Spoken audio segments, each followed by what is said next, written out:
Hello, and welcome back to Parley. This prompt was written by EyePatchNotes. Hope you'll enjoy listening. It's about ChronoArc's design, mixing basically commonly available skills and specific characters' skills, open hooks in the design, and the power of generic options. Those common options can seem kind of bad at first glance, but there's a lot of interesting design there. EyePatchNotes begins, as ChronoArc is a deck-building roguelike, technical terms, but I mean, I feel like people who are listening to this know what we mean by that. It's a run where your decks will reset every run. The player is strongly encouraged to manage win conditions and resources. Cards taken at random, like without some intention or plan for how to use them, will likely turn into a shapeless pile of value and trip to the title screen. So then, what hints are offered to the player to find each character's narratives? How does resource scarcity affect the player's learning curve? We can take a look at 3 character-specific dynamics to begin. Yeah, and I would just say as a very quick premise to add to this parlay, there are a lot of games, if you've played a lot of games with build systems in them of some kind, where you don't need to do this to win. I would say ChronoArc is a game, for better or worse, where you do need to do this to win. It's not like physically impossible to beat the normal final boss of the game, I guess, with like a good stuffy value deck. But I think, having tried that many times and having tried a more synergistic approach many times, it's hard. Like, this game is balanced such that this matters. This is not a very niche tactic that we're going to talk about in this parlay. Some of these applications of common skills, I think, are like a little more niche. Not everybody might use these, but caring about the mechanics we're going to discuss in this parlay is a core part of the game. You like have to do that to win the game. Again, asterisk, but it doesn't matter. Okay. One of the tutorial or unlocked by default characters is Edgy Kirito, I mean Azar, an aggressive attacker who generates card advantage using his zero-cost illusion swords. Yes, so usually Azar's abilities will say something like, hit the enemy for some damage for 1 mana, and then you also add a 0 mana attack to your hand called an illusion sword, which is like a small hit of damage that you can target wherever you want. A nice thing about illusion swords too is they ignore taunt. So if there's an enemy that is focusing attacks, you can't attack any enemy but them until you clear them away. Azar's illusion swords ignore taunt as well. It's a generic skill that a lot of Azar's skills create. Nearly every card in Azar's possible card pool mentions illusion swords by name. They care if you use illusion swords or they give you more illusion swords. However, the remaining few merely mention zero-cost skills in general. This is, of course, because Azar is just as much a part of the 4-character party, easy for me to say, other characters can feed him zero-cost skills as well, right? He cares if other people use zero-cost skills, which there's plenty of in the game. Consider the following skills, 1 specific to Azar and 1 common to all characters, or at least they can potentially get it. Storming Blade, this is an Azar skill, the one on top. It costs 6 by default. The cost of Storming Blade is reduced by 1 each time a zero-cost skill is played. And Charged Attack, below it, a common skill. The cost is 5, and the cost of Charged Attack is reduced by 1 each time any attack skill is played. Note the similarity between the 2 skills. Putting aside the tactical differences, there are many, an Azar player interested in one could take the other. They kind of fill the same role. Which to take comes down to the acquisition method. Storming Blade can be chosen when Azar levels up or when a skill book is used, 300 gold. The player is shown 3 to 5 skills, and Storming Blade is not guaranteed to be among them. Whereas Charge Attack can be found as a random drop or purchased from the shopkeeper, 100 gold. Random drops very rarely include skill books, and the shopkeeper is not guaranteed to sell Charge Attack. While common skills are their own kind of inconsistent to use, knowledge of them does come in handy. A player could even take Charge Attack on a different character with Azar in the party, just because Azar is in the party, and pinning Charge Attack to their fixed ability. Every character can pick 1 ability in their deck that is always available, but it costs 1 more and has a 2-turn cooldown. It's a very cool mechanic in ChronoArc for this kind of stuff. And if you make Charge Attack your fixed ability, its cost will dwindle down to 0 naturally over the course of the fight, giving you a quick burst damage button that you can hit for no cost. Can recommend, and the common rabbit hole goes yet deeper. Yes, a similar ability that you can use a tactic like that with is, what's that one Elia ability that's It's like every time you discard or something, exchange a card or discard, the cost is reduced by one, something like that. There's another character that has an ability like that that's very powerful as a fixed skill. It's good in your deck too, of course, but it's really, really nice to be able to, as the fight goes on, middle of the fight, if the pressure's on, you get an option that lets you just burst that damage. So this is pretty cool. Where the topic of this parlay is going so far is this idea that the game has done this clever little thing with its design. Looking back to these two variants of the skill again, you can see there's various different advantages and disadvantages to these two skills. Soaring Blade has a delay. It's kind of taxed as more skills are used, but it targets anything. It can just hit anything you want. And Charge Attack comes out immediately, only gets cheaper, and the condition is really broad, not zero cost skills, but just any attack skill. But it just isn't as good in other ways. You know, it doesn't do as much damage, etc. So there's a trade-off at play, but they make one of them kind of more available, but kind of available a different way as well. This is really interesting. It creates a more layered form of opportunity cost rather than just you're restricted to, you know, if you have more cards in your deck, then you're less likely to draw each specific card. Well, Charge Attack also has the added benefit of not being an Azar ability, so you can put it on your other teammates.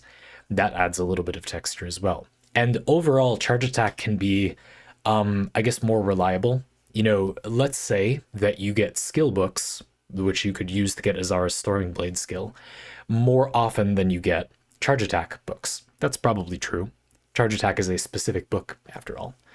But when you get a Charge Attack book offered in a shop, you know it's Charge Attack. You see it and you go, if I just pay 100 gold, I get Charge Attack, and I get it on whoever I want. It's more reliable and more specific when it's available, but it isn't available as often, which fits very well. If you're in the strategy, it says you can add this tactic to the strategy. Go for it, which is nice because it means you don't have to be in the strategy and only then gamble for maybe getting it. On the other hand, Soaring Blade is maybe a little bit better with Azar skills.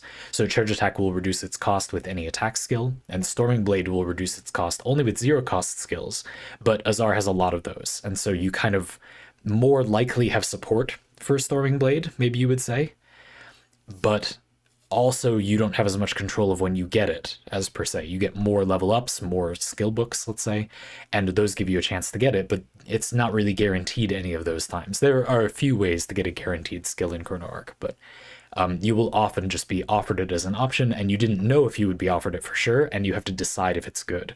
Whereas Charge Attack, being arguably a little bit more niche, is guaranteed when it's offered. A really, really interesting thing to do with the design. Again, there's this sort of, nope, open hook, there we go, idea in the parlay that when a game's design includes elements like this, it's really nice to give the player control when they are offered. I have my own example of a place I've kind of added this in that I really like. This has long been an example I've had in my pocket for other videos, but let's talk about it now because I think it's useful. So in Risk of Rain 2, Risk of Rain 2 is designed as a roguelike, a game where you get a bunch of upgrades as you go and then they reset when you die, where the upgrades all combine together, pretty much. They'll trigger more chain reactions, and those chain reaction hits can trigger your other items' triggered effects, and sometimes that can even loop and potentially create even more of a chain of triggers. And this is a core aspect of the game. You know, it's very difficult to play Risk of Rain 2 without that happening. Many items kind of deal into that proc chaining thing.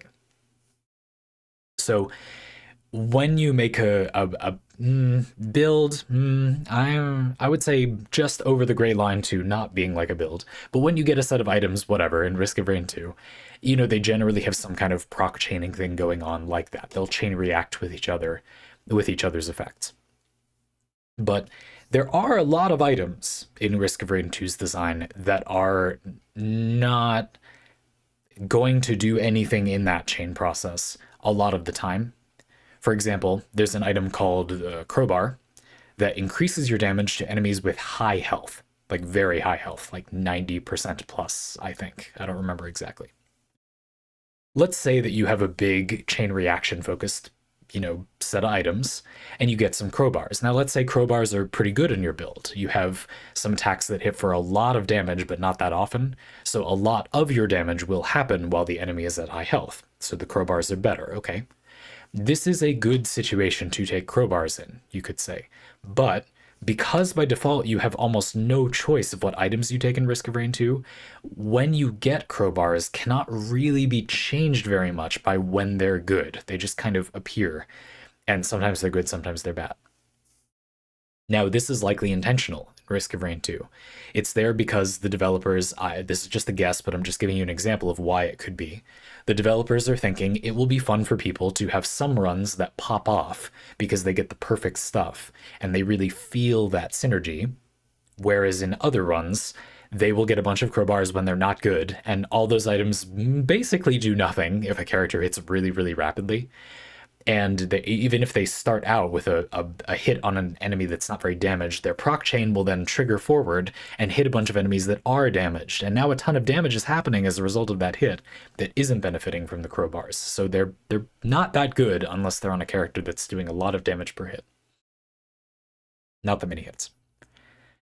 And I think this is, again, intentional. The idea is that it creates variance, which is seen as a good thing here, I think. It's a good thing for some people like that. And the idea is that the player will notice the synergy. When they have a character that crowbars would be good on, looking a layer below, we assume a little bit in a quiet moment in that logic that the player doesn't know that crowbars are good on their character. But they get them on a character that they are good on, but we assume the player doesn't know that. And then they notice, because they do basically nothing otherwise. They notice, like, oh, I do like 200% more damage now. Wow, my run really popped off when I had all those crowbars.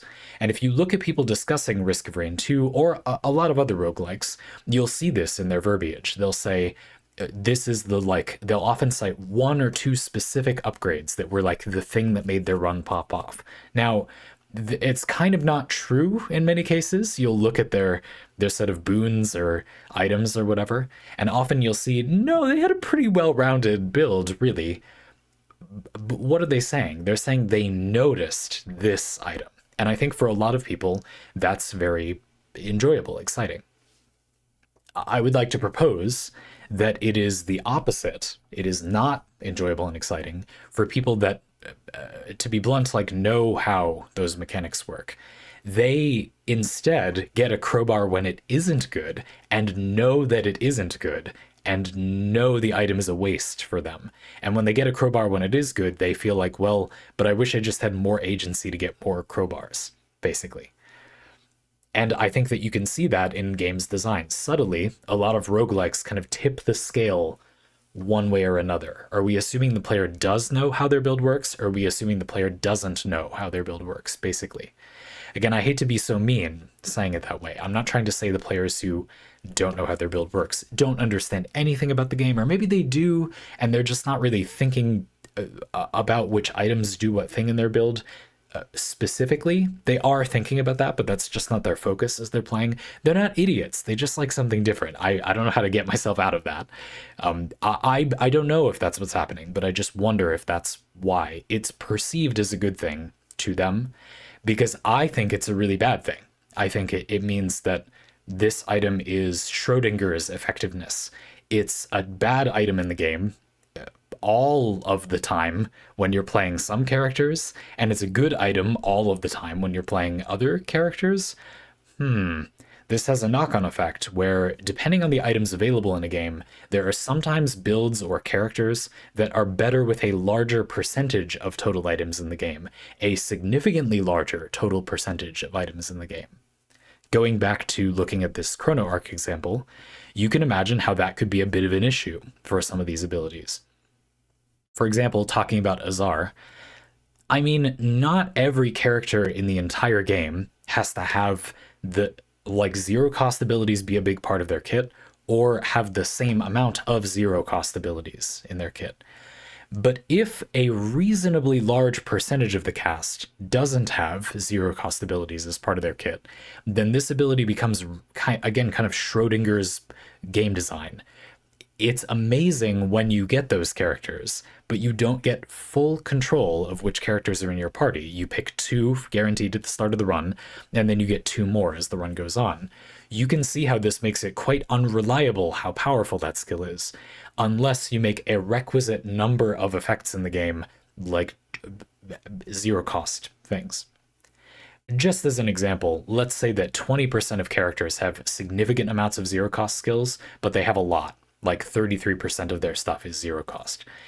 Azar is obviously preposterously overpowered. Charge attack is preposterously overpowered when you have those characters in your team. But if you don't, if the random characters offered to fill out slots 3 and 4 of your team don't have those skills, it's kind of worse, and you didn't really have reasonable control over that. Let's change things up. 50% of the cast now has about 20% of their skills, zero cost. Okay, it's really consistent now. You can probably choose to have 3 of your 4 teammates have a lot of zero cost skills, and when charge attack comes up, you have the freedom to use it and have it be good, like most of the time. Basically, you can always make it good unless you deliberately chose to focus on something else, which is a good balance. You can see how charge attack relates to this whole thing too. Because it's a skill that rewards this type of attack skill spam, it's a little more open-ended, right? Azar asks you to have a little bit of a more specific trigger condition, zero cost skills, but he provides some of the density that you need, which means that the number of units that have to have a lot of zero cost skill spam in the cast as a whole is relatively lower for it to be consistent. That means that characters in the game can have relatively more breadth. They can do more different things while still supporting this playstyle. Because when you get Storming Blade, you have Azar. One of your teammates already has a lot of zero cost skills. Charge attack, on the other hand, says attack skill. So any unit in the game that spam zero cost skills, yeah, if they're attacks, you're good. So all those characters count.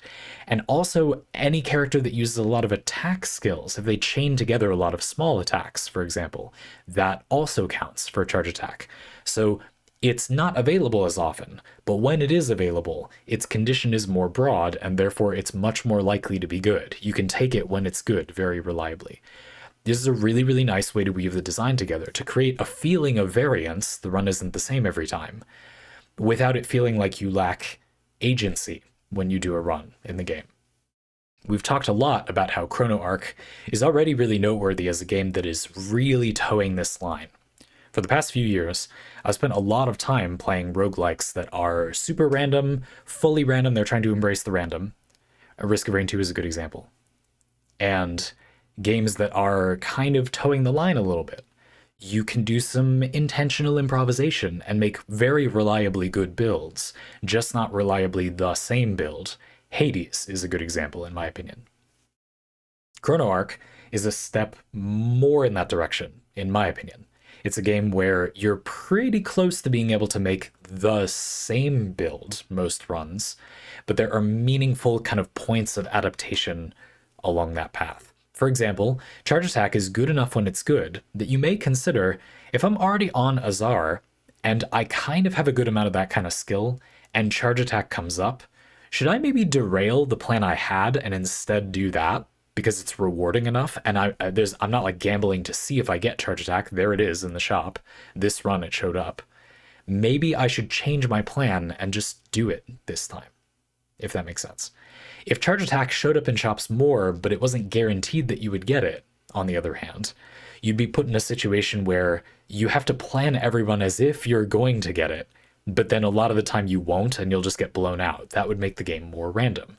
In a way, some people would like. Maybe they'd buff charge attack too. They'd make it more spiky, so when it works, you would really notice it, and then you feel like your run popped off. But were you a player who is focused on exactly what is causing you to succeed, you'd be frustrated every time you correctly, logically gambled for it, but didn't get it. And I think that's the kind of dividing point. Chrono Arc, to me, is straying very close to you have pretty much full control over what your build is going to be. Also because of something we'll talk about later about characters having kind of 2 archetypes built in. But we'll get to it in a few minutes.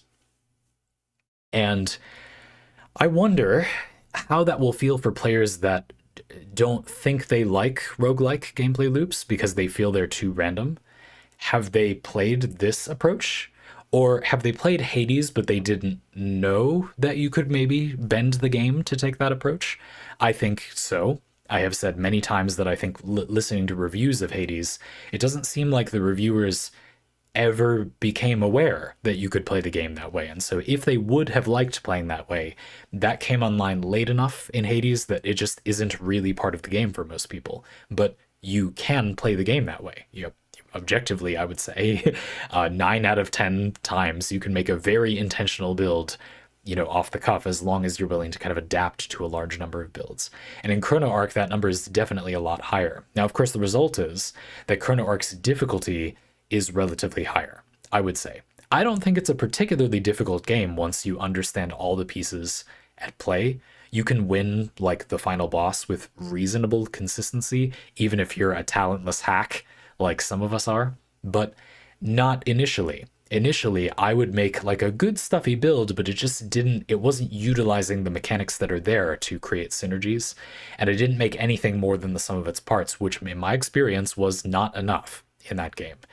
In my humble experience, that is enough in almost every other roguelike I've ever played, except for some of the very, Noita comes to mind. Anyway, yeah, but Noita is a whole wrench in this conversation. Anyway, as a kind of summary for this part of the parlay, I just think this is a very interesting topic. It's a very interesting part of Chrono Arc because the developers have done more than merely carefully balance the amount of each effect in the cast. They've created very specifically calibrated general payoffs that you can add to your team to influence how reliably you can get a reward. If you don't get Azara's Storing Blade, you can be shown a thing that says, hey, want a payoff for all those rapid fire skills you've got on your team? Here you go. You can have it. And of course, it also has that balancing of how much of each effect is in the pool for the different characters. A really subtle thing that Chrono Arc has done that changes the texture of the game a lot if the player is to notice it, combined with difficulty high enough that the player will probably notice it because the game is pretty hard if you don't use synergies like this. So hopefully the player will look for them and then find, oh, there's actually lots of stuff. It's fine. Putting it a different way, making a team that has a lot of synergies built into it is much more powerful in Chrono Arc than it is in a lot of other games comparatively. Making like a sweet combo of boons in Hades is more powerful than it is in Chrono Arc. It's more powerful. It's more powerful than in a lot of similar games, but it's not as much more powerful as it is, in my experience, in Chrono Arc, where if you build Ilya, who is the next character we'll talk about, effectively to use his lightning abilities and manage discard effectively, that is maybe 500% as strong as if you just get his good abilities in the abstract. It's not twice as powerful. It's like an entirely different order of magnitude power. It feels like you're not even playing the same game. You can do in one turn what would have wiped your party most of the time. And that is the intention. You can reliably do that. You can reliably achieve that. And the game gives you other tools to support it, even if some bumpy RNG kind of fails you. So it's reasonable to give the player a big reward for it. The goal of the game is to pilot your run to achieve things like that, if you want to think of it that way. Moving on. The common ability rabbit hole goes deeper. Consider Lightning Slash, one of Ilya's abilities. It's called Lightning Slash Draw. Ilya skill, it deals damage, and if the card is discarded, you use it for free and put it back in your hand. So it's a skill, I think it costs 1. It deals damage, and if you discard it as a cost for a skill, like a skill says, this does big damage, but you discard a card. If you discard Lightning Slash Draw, it does its damage still for no mana, and you put it back in your hand. Obviously a very powerful discard payoff, you see what I mean. There is a common skill called Hasty Heal that says heal any ally, like for a lot, but then discard the top or bottom skill in your hand. Chrono Arc has this mechanic of a skill order. And so Hasty Heal can trigger Lightning Slash Draw if you don't get any Ilya abilities to trigger it. Ilya's aesthetic is that of Ilya. Ilya Spiel von Einsberg. Ilya. Ilya. Ilya's aesthetic is that of Iaido, sheathing and drawing his swords quickly. This is translated into the sheath mechanic. When you discard a card, it has an effect. And a sub-theme of discarding and drawing cards. Cool little lore for EI-style swordplay. Here we can see that the generic drawback of Hasty Heal, making you discard a card after doing a big heal for an ally, is weaponized in an Ilya-specific gameplay loop. Given that healing is a mild necessity in Chrono Arc, a player who remembers and recognizes Hasty Heal is rewarded handsomely. You kind of need the heal, and it's not a bad heal, but it comes with the drawback of you discarding. But if you're playing an Ilya team, you need discard effects to be as effective as you can be. So this lets you kind of even it out. It lets you even it out in a few ways. Got a good team, but you're lacking healers? Grab Hasty Heal and just deal with the consequence of discarding. Got an Ilya lightning focused team where you want to discard cards, but you're lacking other discard triggers? Get Hasty Heal and use it instead of a heal ability that doesn't discard to discard Ilya's skills. Now, just as an example of the reliability in Chrono Arc, Ilya's passive gives you these vodka items that you can give to each of your other party members. I think that's a very hilarious flavor thing. And it attaches a discard mechanic to some of their abilities. He hands out discard keyword stuff to the rest of the team. Pretty cool implementation to make it more populous in the game overall. And it's a little bit more of an advanced mechanic, so rather than including that blanket in the game overall, just putting discard on lots of characters' kits. Remember that 50% of the characters having 20% of the support or whatever example I gave? Rather than doing that, they've chosen to make it something built into Ilya. He can give your team about 20%, 18%, I don't know, of their deck can be discard effects, even without them already having them. There are a few discard abilities in the game. I think one other reason for that is that the discard is a little more punishing, right? It's not just a good effect that is better with Ilya, it's an actively bad effect that is only good if you line it up with him. Now, of course, this makes him very powerful if you're comfortable with him. Unfortunately, I think the skill expression of Ilya makes it quite unbalanced to do this. If you do line up your skills correctly, then giving him the buff of giving you free automatic support for his mechanic becomes kind of overpowered instead, but the point stands. They're trying to balance it out somehow. And there are some of these common skills that say, hey, do you need a little bit of help? Here you go. Or maybe you even pivot into the discard thing kind of late. Ilya has some other skills that add discard, and maybe you didn't get those, or maybe you late-ish on in the run, you got a really, really good discard payoff, but you haven't really hunted for other discard support. This lets you pick that up. And because of the way that decks work in Chrono Arc, you have a minimum deck size, and when you're over it, you can always delete cards down to your minimum. You could always take Hasty Heal and just delete one of your healer's other heal abilities to basically switch it out for one that creates discard. And this allows you to kind of even out runs if you need to, or just add more healing to the party if you need that. So it's kind of flexible in two ways. In the first place, charged attack and other attack abilities, like the one we talked about before, can be used the same way. You have a team that just doesn't happen to have a lot of attack abilities, or you have a lot of hybrid-y units that have some support effects, they have some offensive effects, and you just haven't gotten that many offensive abilities. You can use these to fill that out. You're probably not going to lack, too many offensive abilities if you need them. One more example before we wrap up. EyePatchNotes says, Leon fills her tank... Leon fills her tank role with her parry mechanic. Rather than attacking right away, most of her attacks are delayed toward the end of a player's turn. And then if an enemy attacks, she'll reduce the damage of that attack and immediately retaliate. Good stuff. The keyword for delaying skills is countdown, and...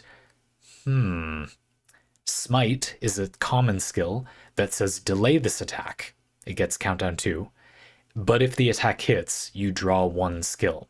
Smite is the last generic or common skill we will discuss in this parlay. And as with Hasty Heal, Smite has a downside turned upside when taken on a specific character.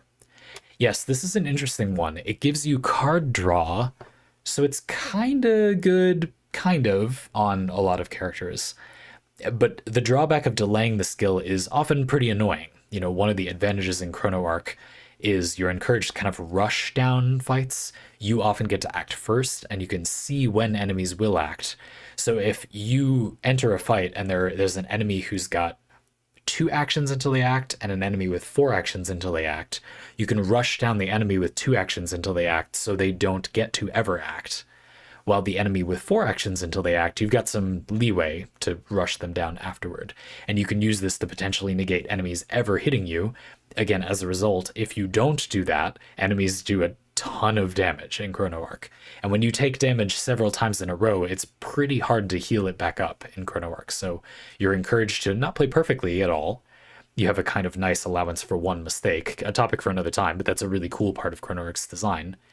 But it still wants you to have a plan and execute it with only a little bit of allowance for bumps along the way. So yeah, I think Smite is still a decent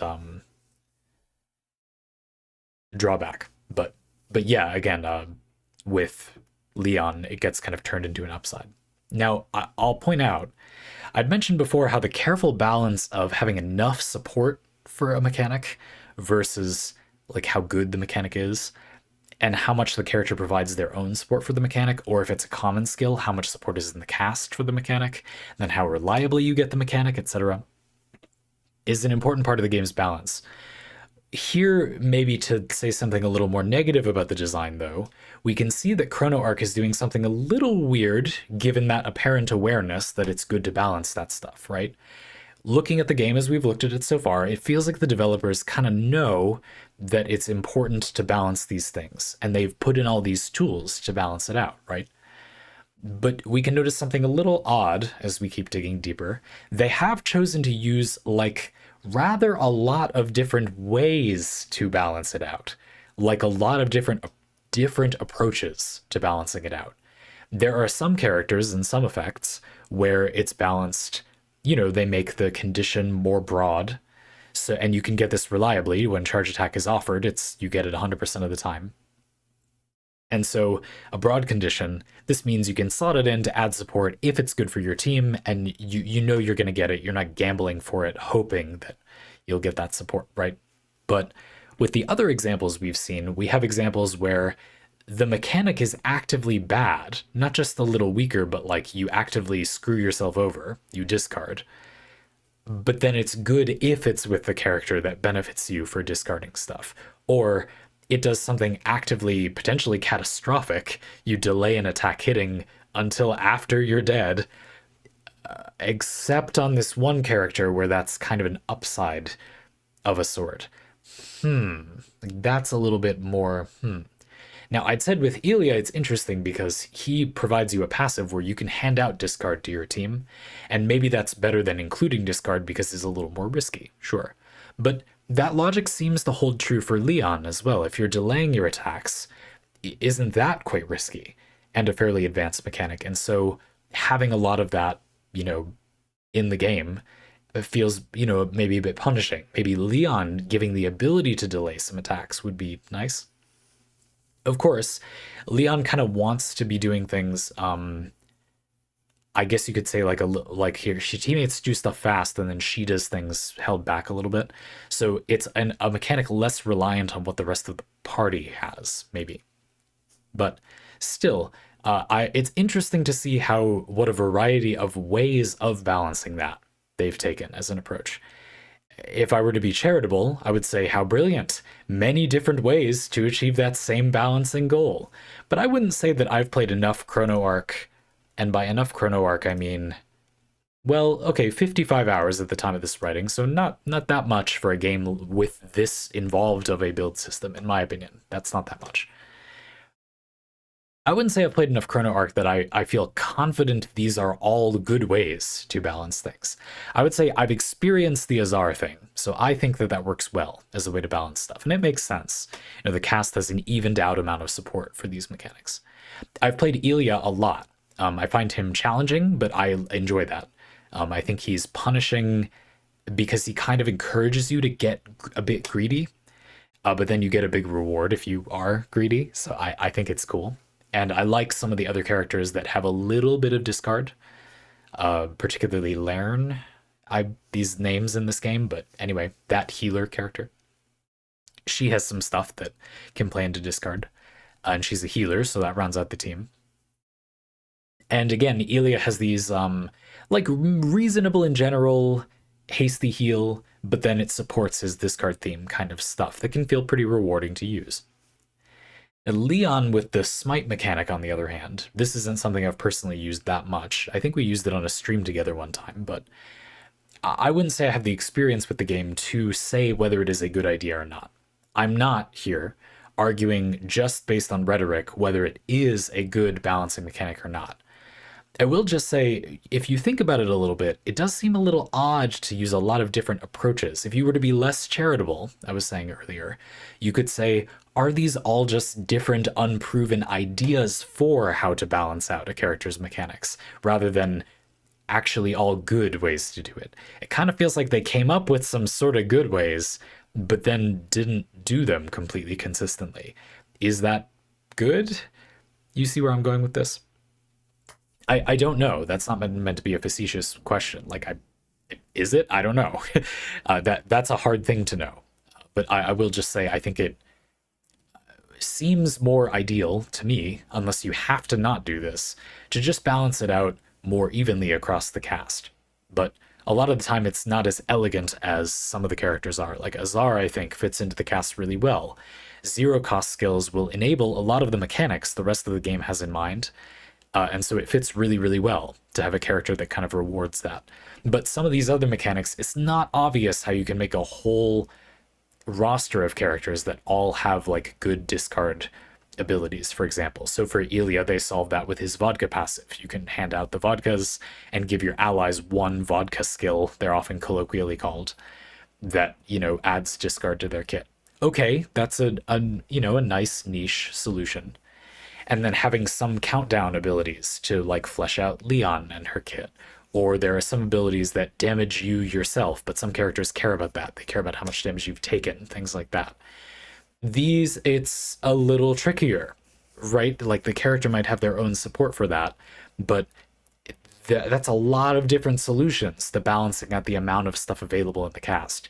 Again, if you want to be charitable, you could say, how impressive. They thought of this incredibly involved conspiracy board of interconnected relationships for how all the mechanics balance each other out. Yeah, maybe. Here's, I'll put my cards on the table. Here's what I think is the problem. For these mechanics to be good parts of the game, the player has to be able to know that they relatively balance out. Sometimes in my show notes for this parlay, I have a line that says, ChronoArk has a design almost too good for humans to use. Now that's the charitable interpretation. Let's just assume that every single design idea that the development team for ChronoArk had works in a platonic meditation plane where everybody perfectly understands game theory and has hundreds of hours to play ChronoArk. Let's just assume it's demonstrable that all of these design ideas do work. But to a mere mortal, it is not clear that all of these design ideas work. Does that maybe make more sense?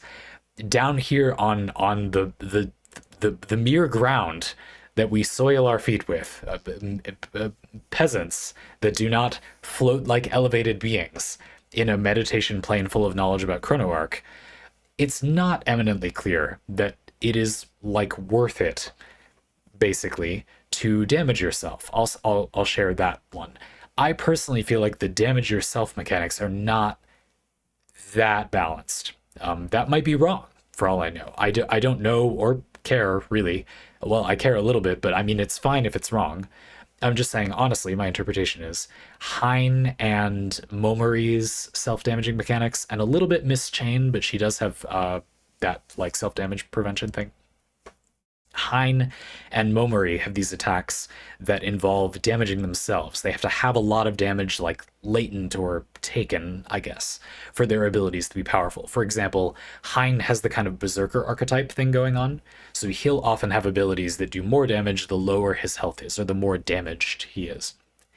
And because of ChronoArk's damaged mechanics, I believe this is very risky risky enough that the relative power of those attacks is not really made up for by the risk. I think it makes the game more random, basically, in a way that is just not made up for by the power you get from those attacks. Now, it might be that it is made up for by the power of those attacks from some perspective that I don't have. I'm not saying that I'm correct to assume that. I'm just saying, unless I have a way to feel like I kind of know, it's coherent to me, it's made coherent to me, that it is true that the game provides some, like, adequate reward for that, I kind of don't want to use those mechanics. Like, they don't appeal to me in the same way. And it is, I would argue, objectively, not clear that there's an adequate reward for those things. For a lot of Elia's skills, just as a counterexample, I think it is adequately, objectively more clear that there is enough of a reward, because they're often worded the way the example EyePatchNotes provided describes. Let's look back at it again. So Elia's lightning slash draw skill says deals damage. It's just a skill that deals damage. If you discard it, you use it for free and you put it back in your hand. So let's break down the situation. If you have a spell that makes you discard in your hand, and you discard not this skill, not something that rewards you for discarding it, you lose a card. If you discard this skill, you use it for free and you get it back. You're up a card overall. You not only don't lose a card for discarding, you have almost another card compared to what you had. You got to cast it for free. You have an additional card of value. You don't cast a skill that makes you discard, you're neutral on cards. You cast a skill that makes you discard with no benefit, you're down one card. You cast a skill that makes you discard and you discard an Elia skill that benefits this card, you're up a card. In some basic mathematical way that I feel like our brains can digest, maybe it's just me, you see where I'm going with this. It's kind of intuitive that you do kind of break even. That is like a fair rate for that attack. If Elia's lightning slash draw does about the damage of a normal attack of this cost, and discard skills are reasonably available to an Elia deck, a team of characters with Elia on it, and they are with his vodka skills, then you almost objectively are kind of getting a fair deal. In a way you can kind of basically calculate. You see what I mean? You are objectively gaining a card for doing that thing. With Hein, you would have to do something more like, again, maybe it's just me that this doesn't make sense for. I'm sure other people would have different characters for whom they feel like, but what's the benefit of Leon's delayed attacks? Or when Azar uses a skill that doesn't do that much damage, but it makes an illusion sword, like, does that actually even out? You know, different ones will make or not make sense for different players. I'm just pointing out that some of these more abstract ones, and because there's so many different value propositions in the game, it can be difficult to feel confident enough to use them that they are good, that they're a good deal. And understanding the way in which they are a good deal when they are a good deal is necessary to get value out of them. You have to bring skills that benefit the player. Just as another example, when you play Leon, who I've played a little bit with her parry mechanic, I feel like a certain density of countdown attacks is like enough, and then beyond that, are you really gaining that much? You kind of want to set one, in my experience, and then do other stuff. And so I don't want that many countdown skills. How many does Leon have available? And so if you don't get as many as you want, maybe you want to take Smite. But if you do, you need to intimately understand the trade-off of countdown for it to be useful to have another countdown skill offered, if that makes more sense. I think I've finally made my point. That is what I'm trying to say. So as a part of the design, I personally think this is kind of brilliant on the one hand, but it's also really interesting how in a climate, especially of people that kind of don't play a lot of games like this, I think a lot of people playing Chrono Arc don't play a lot of games that ask this of you. In current gaming, I haven't seen a lot of games that ask this of you. That might not be true. There might be lots, but I propose that maybe it's not that common for people to experience this. The game's design, like, it works, but it kind of requires that you know to look for that kind of balance, if that makes sense, or you can't use it. what is the point of the common skills? I found myself wondering like 25 hours in, and then I eventually started to get grips with them a little bit. Like they can be very helpful in certain situations. And even just changing the balance of attack skills and heals and stuff in your deck can have a big impact because the deck is so relatively small. If every character has 6 skills in their deck, your deck is small enough that changing one skill, a heal out for an attack, can change the balance of that character's deck, well, by a lot, of course, and your whole deck by like a surprising amount. And so the common skills can add a lot just on that merit alone. But understanding that, I mean, hell, a lot of people I've talked to, some of you on the Discord, no shade, this is great, it helped me understand this better, don't accept that in most card games you should have the minimum possible deck size. You, like, really, definitely, yes, you should in almost every card game I've ever played. But a lot of players don't accept that, like, even that basic premise. And so if you keep every skill you get in Chrono Arc, I don't think the common skills are very good because you're not trading out another skill for this other one. You know, that's another example. You have to have gone through, to be less generous, all of humanity's learning about game design up until this present moment, and then a little more for these mechanics to be anything in the game, basically. So I'm not saying that's bad, really. I'm not really trying to make a value judgment about that. I just want to leave that there. That is the thing that I find incredibly fascinating about this part of Chrono Arc. I'm happy you did this Parley EyePatchNotes. I don't totally know what you think about that from this parlay, like what your thesis with this parlay was. I noticed this felt like you just wanted to share a cool part of Chrono Arc's design, which worked for me because I've got something I have an agenda for this parlay. But I hope I didn't overwrite anything you wanted to say about it in the process. It seemed to me like this was I want to share this mechanic thing in parlay and then see what I have to say about it. I will just add one little note I think is cool, but I don't have a way to fit it anywhere else. Another thing I think Chrono Arc does to kind of telegraph which kinds of effects you'd want to look for is the flavor of the attacks. I'll just explain with Ilya because he's an easy example. So Ilya has 2 swords. This is very common in feudal Japan. The samurai class would often have 2 swords. It's a status symbol after all, so that makes sense. I'm sure there are other reasons I don't understand. A backup sword, you know, they're breakable. Katanas, this is a precision instrument. They're not the most durable swords, despite what the lore will tell you. When used properly, yes, they're very sturdy, but a hunk of iron like the Buster sword, they are not, you know. And so maybe another reason would be so you have an extra. Anyway, Ilya's aesthetic, well, he's got 2 swords. In gameplay, Ilya's skills are split almost evenly down the middle: frost blade attacks and lightning blade attacks. The frost attacks have the discard mechanic in there. Some of them, they benefit you if they discard them, but they're status effect focused. They inflict a status effect that does damage with other damage over time effects, basically.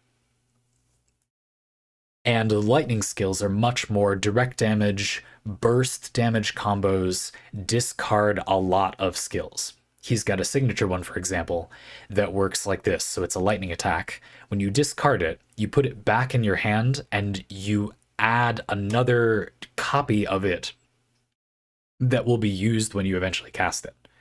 So what you want to do is discard it over and over and over again, building up its like counter, I guess, and then use it, getting an extra copy of the attack for every time you discarded it up until that point. A pretty fun gameplay loop. But again, you get this big burst effect, very different from the frost part. By having it be that all the frost abilities, which are built into the status effect mechanic, are like blue and purple, and they show him doing frost blade attacks, and they have frost blade-like names. And the lightning ones are all yellow, and they have lightning art on them, and they all build more into discard. You can very quickly start associating, oh, my deck is full of yellow cards, therefore I want Hasty Heal more. My deck is full of purple and blue cards, well, I don't need the discard as much, and I already have the vodka skills. For me, this works really well, and for a lot of characters, they have kind of 2 themes, and some of them, it's divided in like a lore way. There's like flavor to one of the 2 themes, or both of the 2 themes, that makes it really easy to tell them apart. For other characters, this it doesn't work for me anyway, and so I really miss it. An example for me would be Charon. Charon has like a supportive, like on death thing, and also like a damage over time like status effect thing. And I don't perceive as clear of a sort of revolving around one flavor. Right, it's not as clear as Ilya has two sword styles with two elements and he has two swords. It feels very, that really helps for me mentally. Maybe I've just played more Ilya, but anyway, I thought this was an awesome parlay, and I just wanted to add that like there's so many ways the developers are trying to do that piece of design. I just think it's interesting to note how I think they're reasonably hard to use, relatively hard to use. They ask a lot of the player, especially at this point in history, I think. Not that where game design build systems are not often this well thought out, I guess I would say. And that's also assuming that they are well thought out. Again, I'm comfortable making that assumption, but these are some complicated mechanics, and just imagine playtesting some of these mechanics, and I think you'll quickly see it's pretty difficult to even imagine how you would confirm whether these are well balanced ways to balance out these mechanics. How would you even have done that? Let alone did they actually do that? Let alone do players appreciate that when they play? So it's complicated, but it was a lot of fun to talk about. Folks, if you'd like to get your own parlay like this one, you can get that using a link in the description. We'd love to have you. EyePatchNotes, looking forward to the next one. We're catching up real quick. Got a whole bunch of parlay locked and loaded.